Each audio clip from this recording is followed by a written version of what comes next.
بسم الله الرحمن الرحيم السلام عليكم ورحمة الله تعالى وبركاته كل وعنا ونكسر رمضان كريم أيان إذن لنا هاي كسر دواذا ورركي وجوا ونا إن جسوا جاري صوماليا أو أتكلسوا عن بهذا تي في قد مضى إذا كوجاه ينا وحكم النقانة يمدحوينه دلك جات أو لجود لي فرنت هراء دجالك دولة ديسا أي كلسوا هرجد معارض دلكاسي حجيه وجوا ونا إن جسوا جاري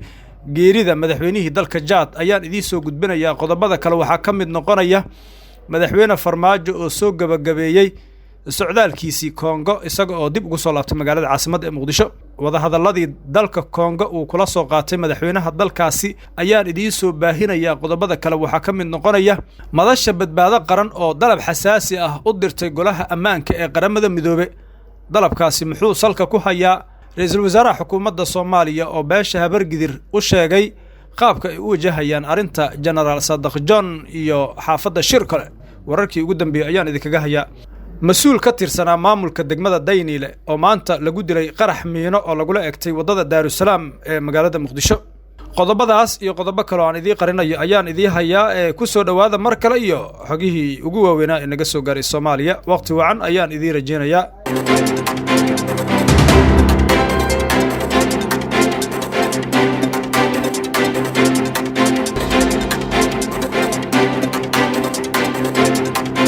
واتهاي isku soo noqod wanaagsan ayaan idin leeyahay hadii aan ku bilaabo madaxweynihii dalka Jaad Idris Deby ayaa la dilay isaga oo ku jira fronta hore ee dagaal dawladdu ay kula jirto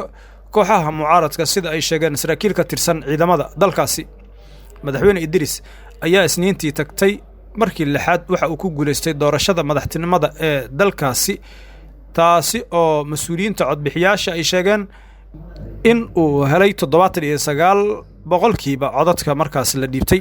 ciidamada dawladda ayaa waxa ay sheegeen in Idris Deby lagu dilay dagaal ka dhacay waqooyiga dalkaasi madaxweyne Idris ayaa ahaa 86 jir waxaana uu dalka Jaad hogaaminayay tan iyo 1990kii madasha la magac baxday badbaado qaran oo ay ku midaysan yihiin xubnaha mucaaradka gudoomiyaha aqalka sare madaxweynayaasha Puntland iyo Jubbaland ayaa fariin la xiriirta xaaladda dalka waxay u direen golaha ammaanka ee qaramada midoobay qoraalka ay madasha la wadaagtay golaha ammaanka oo ah mid xasaasi ah waxa looga hadlay xaaladda cakiran ee Soomaaliya gaar ahaan arinta muddo kororsiga madasha badbaado qaran ayaa sidoo kale waxa ishaaca ka qaadeen in ay si weyn uga soo horjeedaan go'aanka golaha shacabka uu ku ansixiyay qararka labada sano ee lagu kordhiyay hay'adaha dawladda go'aanka ka soo baxay aqalka hoose ee baarlamaanka ee ay ku kororsadeen shaqadooda iyo tan madaxweynaha labada sano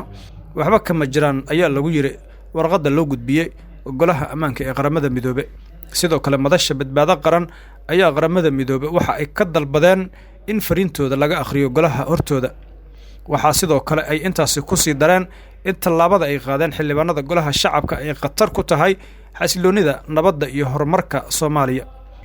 hadalkan ayaa ku soo aadaya iyadoo Soomaaliya ay gashay xaalad cusub kadib muddo kordhintii loo sameeyay madaxweynaha iyo fashilka ku yimid wada hadaladii ka socday tendada Afisiyoni ee magaalada Muqdisho madaxweyne Maxamed Cabdullaahi Farmaajo ayaa maanta dib ugu soo laabtay magaalada Muqdisho kadib booqasho hal maalin qaadatay uu ku soo bixiyay magaalada Kinshasa ee caasimadda Jamhuuriyadda Dimuqraadiga Kongo soo laabashada madaxweyne Farmaajo ayaa ahayd lama filaan iyadoo madaxtooyada ay horay u sheegtay in safarka uu qaadan doono 2 maalmood balse lagu soo koobay 24 saac oo kaliya ma cadda sababta loo soo gaabiyay safarka hase yeeshee waxa horay u jiray warar sheegayay in Farmaajo uu walaac ka qabay in inta uu ka maqan yahay dalka ay xaaladda Muqdisho faraha ka bixi karto ama magaalada gacantiisa ay ka baxdo maadaama xiisad colaadeed ay ka taagneed maalmihii la soo dhaafay safarka Farmaajo ee Kinshasa ayaa xaaladda siyaasadeed ee dalka gelisay isbedel cusub kadib markii uu ka codsaday madaxweynaha midowga Afrika ahna madaxweynaha wadanka Kongo in isaga oo ka ciyaaraya doorkiisa gudoomiyaha midowga Afrika uu dhexdhexaadiyo saamileyda Soomaaliya si kastaba Farmaajo ayaa sidoo kale soo saaray qoraal uu ku sheegay in uu doonayo in uu galo wada hadallo ku saabsan qabashada doorasho qof iyo cod ah taasi oo u muuqata mid aan suurtagal ahayn xilligan wararka siyaasadda ayaan ku guda jirnay kulan ra'iisul wasaare Maxamed Xuseen Rooble xalay uu la yeeshay odayaasha beesha habargidir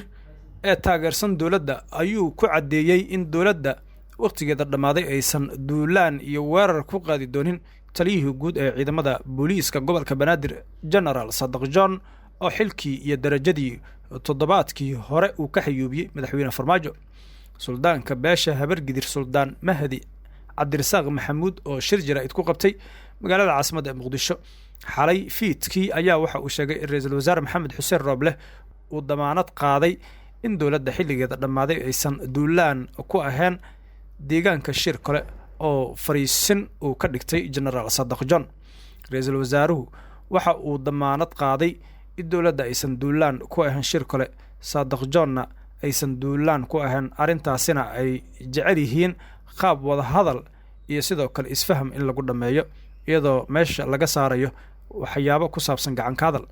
Suldaan Mahdi Cabdirasaaq ayaa meesha ka saaray walwalka iyo cabsida maalmahan ka jirtay Muqdisho isagoona sheegay in juhdi badan ay ku bixiyaan sidii loo baajin lahaa dhibaato kasta oo ka dhacda deegaanka ama xaafadda shir kale ee degmada Hodan islamarkaana aysan aqbali doonin in la dhibaateeyo dadkaasi oo mas'uuliyadda markaasi ay qaadanayso dowladda haddii weerar lagu qaado generaalka.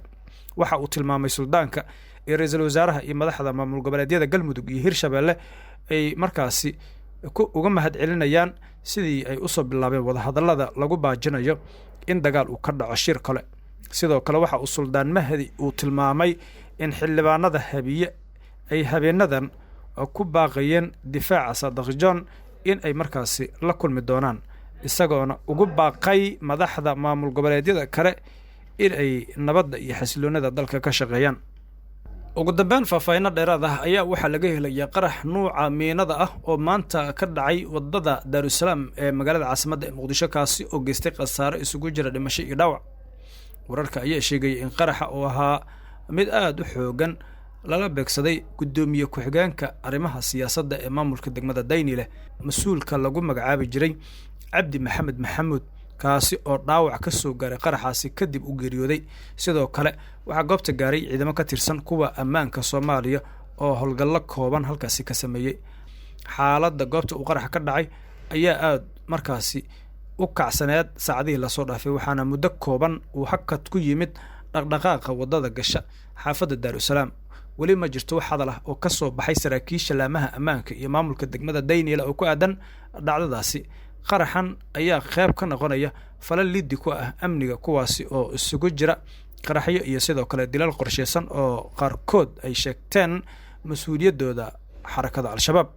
guud ahaanna waa naga taa wararkii iyo xogihii ugu waaweynaa ee naga soo gaaray Soomaaliya oo aad kala socoteen Bahda TV kala socoteen